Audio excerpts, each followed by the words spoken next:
Welcome to Real Estate of Mind, a Farbman Group podcast.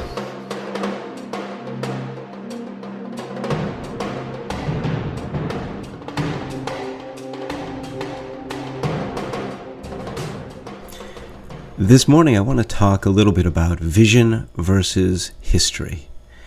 And yesterday I had the good fortune of sitting in on a panel for BizNow that was a tale of two cities, talking about the suburbs versus the city in terms of growth. Is there a division? Most important to that, I think, is not necessarily that topic, but one that came out that I found particularly interesting. We were talking about a grocery store change and the changing technology and the needs for the city of Detroit. And an item came up that asked, is there enough retail service in the city? Can you get the items you need in a timely manner without having to go too far? And the concept that I brought up with this was, absolutely, with the change in technology, I don't know that the city needs this huge infrastructure of bricks and mortar retail. There's some infill retail. The city's had over 200 new restaurants in the last 3 to 4 years. Amazing growth there. You can eat wherever you are or wherever you want.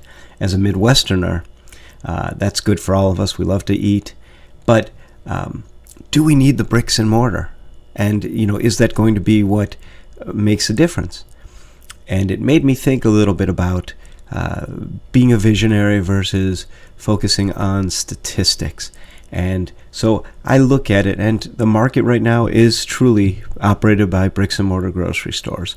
But the technology with Amazon, having just acquired Whole Foods, with fast delivery services popping up all over the place, I think it's a matter of time before that changes and the industry is no longer the same. And 10 years from now, are we shopping at the same size grocery stores? No. And part of that is just seeing the future. We are an instant gratification society.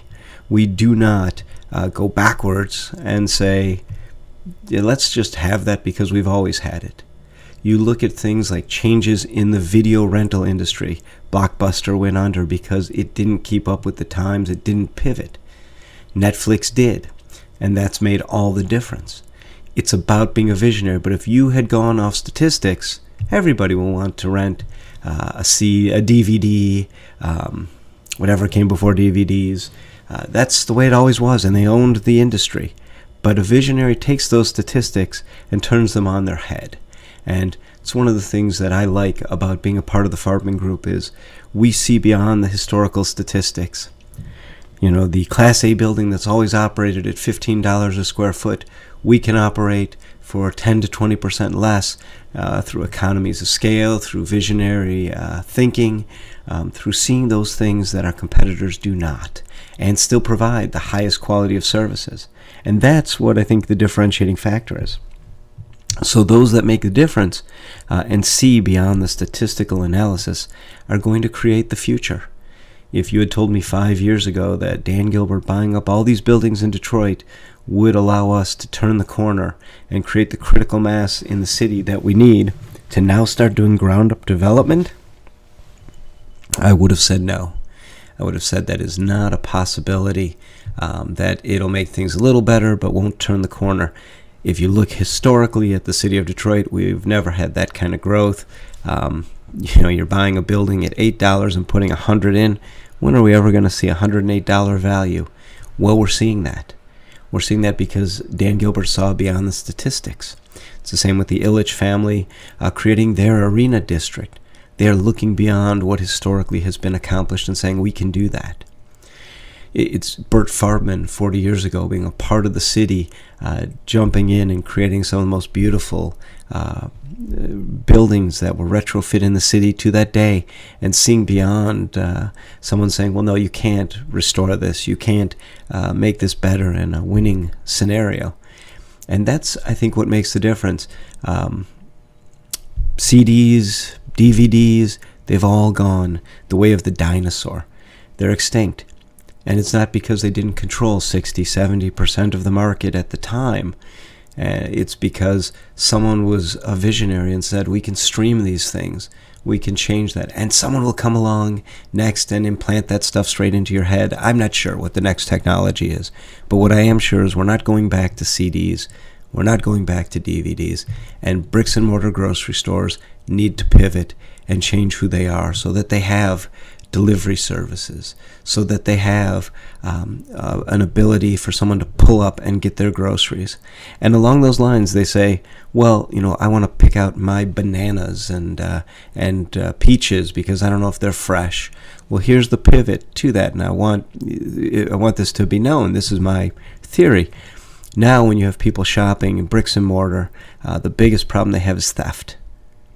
If people are not in their stores to shop and they are bringing the product directly to the consumer, that theft should go down, and that is going to be replaced by loss due to bad product.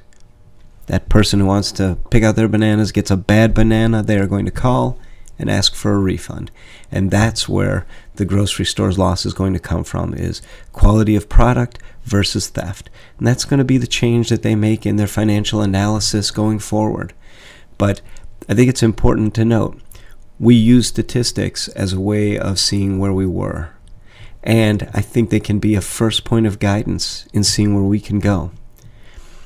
When I was growing up, they said technology in the last 50 years before I was born moved at a pace more rapid than our entire history before that.